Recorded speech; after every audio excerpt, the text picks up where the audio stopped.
Hi dear friends, നമ്മുടെ B ഷോയുടെ final കഴിഞ്ഞ് ഇപ്പോൾ കുറച്ച് ദിവസമായി. പക്ഷേ എന്നാലും അതുമായിട്ട് ബന്ധപ്പെട്ടുള്ള കോലാഹലങ്ങളൊന്നും ഇതുവരെ കെട്ടടം കിട്ടില്ല എന്നാണ് മനസ്സിലാക്കാൻ. ഇന്നിപ്പോൾ ഒരു ഡോക്ടറുടെ ഇത് കണ്ടു.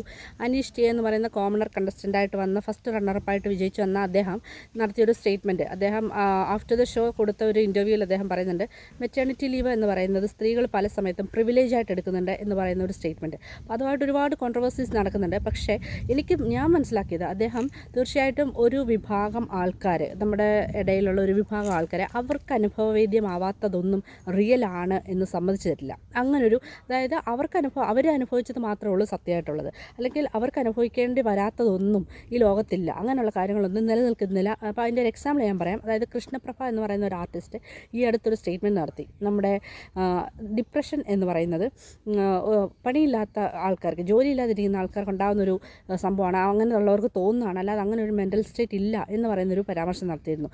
അപ്പോൾ ആ ഒരു ഇതിൽ നിന്ന് തന്നെ നമുക്ക് മനസ്സിലാക്കാം, നമ്മൾ അനുഭവിക്കാത്തതൊന്നും ഈ ലോകത്തില്ല, അല്ലെങ്കിൽ അങ്ങനെയുള്ളതൊന്നും യാഥാർത്ഥ്യമല്ല എന്ന് പറയുന്ന ഒരു വിഭാഗം ആൾക്കാർ നമ്മുടെ ഇടയിലുണ്ട്.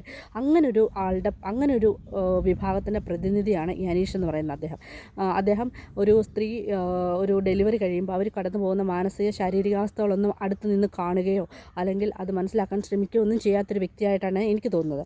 അല്ലാതെ അത് അദ്ദേഹത്തിന് കുഴപ്പമായിട്ട് തോന്നുന്നില്ല. അദ്ദേഹം വളരെ നല്ലൊരു വ്യക്തിയായിട്ടാണ് എനിക്ക് ഫീൽ ചെയ്തത്. കാരണം അദ്ദേഹം വളരെ ഇപ്പോൾ ഷാനവാസുമായിട്ടുള്ള ഫ്രണ്ട്ഷിപ്പിലൊക്കെ വളരെ ജെനുവിനായിട്ട് നിൽക്കുന്ന ഒരാളായിട്ടാണ് എനിക്ക് ഫീൽ ചെയ്തത്. അപ്പോൾ ഇതിൽ നമുക്ക് മനസ്സിലാക്കാൻ പറ്റുന്നത് അദ്ദേഹത്തിൻ്റെ ഫാമിലിക്കും ഇതിൽ വലിയൊരു പങ്കുണ്ട്. കാരണം അദ്ദേഹം അവരെ എന്തോ ഒരു സ്വന്തം ഇതിലേക്ക് ഒതുങ്ങിക്കൂടുന്ന ആൾക്കാരോ അങ്ങനെ എന്തോ ആണെന്നാണ് എനിക്ക് ഫീൽ ചെയ്യുന്നത്.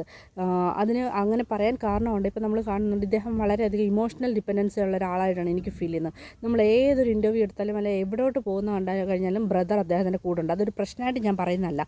അപ്പോൾ അതിനകത്ത് അദ്ദേഹത്തിൻ്റെ ഫാമിലിക്കും തീർച്ചയായിട്ടും അദ്ദേഹത്തിനെ വാർത്തെടുത്തതിലൊരു പങ്ക്, ഒരു നല്ല പങ്ക്. അപ്പോൾ അദ്ദേഹത്തിൻ്റെ അമ്മയുടെ അടുത്ത് അല്ലെങ്കിൽ വൈഫിൻ്റെ അടുത്തുനിന്നും ഒന്നും ഇങ്ങനെയുള്ള പ്രശ്നങ്ങളൊക്കെ സ്ത്രീകൾക്ക് ആ സമയത്തുണ്ടാവും എന്നൊന്നും മനസ്സിലാക്കിയിട്ടില്ല അദ്ദേഹം എന്ന് വേണം നമുക്ക് മനസ്സിലാക്കാനായിട്ട്. അതുകൊണ്ടായിരിക്കും അങ്ങനെ ഒരു സ്റ്റേറ്റ്മെൻറ്റ്, ഒരു കോൺട്രവേഴ്സ്യൽ സ്റ്റേറ്റ്മെൻറ്റ് അദ്ദേഹം അതിൻ്റെ ഇടയ്ക്ക് നടത്തിയതെന്നാണ് എനിക്ക് തോന്നുന്നത്. അപ്പം തീർച്ചയായിട്ടും ഇപ്പോൾ ഒരു 100 ദിവസം, വെറും 100 ദിവസം കൊണ്ട് അദ്ദേഹത്തിന് വന്ന ചേഞ്ച് നമ്മളെല്ലാവരും കണ്ടാണ്. ഒരു ആദ്യം ആ ഷോയിൽ കയറിയ സമയത്ത് ഒരു കയ്യകലത്തിൽ ഒരു 1 ഹാൻഡ് ഡിസ്റ്റൻസിൽ എല്ലാവരും നിന്നാൽ മതി എന്ന് പറഞ്ഞ ആൾ 100 ദിവസം ആയപ്പോഴേക്കും എല്ലാവരും എൻ്റെ വീട്ടിലേക്ക് വരണം എന്നൊക്കെ പറയുന്നത് നമ്മൾ കണ്ടു കഴിഞ്ഞു അല്ലേ. നമ്മളെല്ലാവരും അതൊക്കെ ഷോയിലൂടെ കണ്ടതാണ്.